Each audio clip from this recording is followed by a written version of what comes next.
협의 이혼이 이미 이루어진 뒤 전 배우자의 외도 사실을 알게 되는 경우가 있습니다. 많은 분들이 이혼이 끝났다면 더 이상 법적으로 문제를 제기할 수 없다고 생각하지만 반드시 그런 것은 아닙니다. 혼인 관계가 유지되던 기간 중 이루어진 부정행위는 배우자에게 정신적 손해를 발생시키는 불법 행위로 평가될 수 있으며 일정한 요건을 충족하는 경우 이혼 이후에도 위자료 청구가 가능할 수 있습니다. 민법 제750조는 고의 또는 과실로 타인에게 손해를 가한 경우 손해배상 책임이 발생한다고 규정하고 있으며 민법 제751조는 정신적 손해에 대한 위자료 청구를 인정하고 있습니다. 따라서 협의 이혼이 성립된 이후 외도 사실을 알게 되었더라도 해당 행위가 혼인 관계가 유지되던 시기에 이루어진 것이라면 전 배우자에게 손해배상을 청구할 수 있는 여지가 있습니다. 다만 법원은 단순히 외도 사실만을 기준으로 판단하지 않고 혼인 관계가 언제 사실상 파탄되었는지도 함께 고려합니다. 이미 혼인 관계가 회복하기 어려울 정도로 파탄된 이후에 이루어진 교제라면 위자료 책임이 인정되지 않을 가능성도 있습니다. 또한 협의 이혼 과정에서 향후 민형사상 이의를 제기하지 않는다는 내용의 부재소 합의가 이루어진 경우라도 그 효력이 언제나 모든 사안에 미친다고 단정할 수는 없습니다. 법원은 이혼 당시 외도 사실을 알고 있었는지 여부와 합의서, 문구의 범위 등을 종합적으로 검토하여 판단합니다. 만약 이혼 당시 외도 사실을 전혀 인지하지 못했다면 해당 부정행위에 대한 위자료 청구가 인정될 가능성이 있습니다. 한편 위자료 청구에는 소멸시효가 적용됩니다. 민법 제766조에 따르면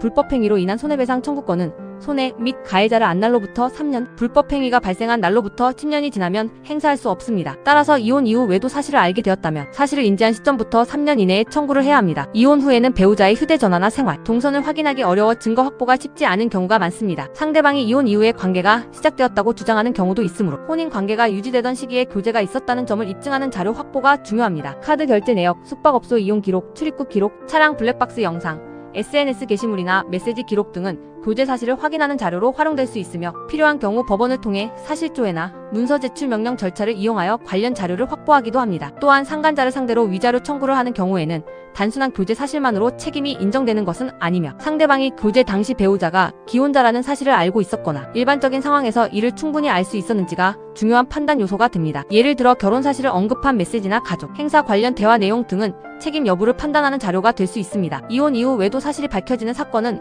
위자료 문제만으로 끝나지 않는 경우도 있습니다. 혼인 중 제3자와의 관계로 자녀가 출생한 경우에는 친생 부인이나 친자, 확인 문제가 제기될 수 있으며 협의 이혼 당시 재산분할이 이루어지지 않았다면 재산분할 청구가 함께 문제될 수도 있습니다. 결국 협의 이혼 이후 발견된 외도 사건은 단순한 감정 문제를 넘어 다양한 법적 쟁점이 함께 발생할 수 있으므로 사건의 구체적인 사실관계와 법적 구조를 종합적으로 검토하는 것이 중요합니다.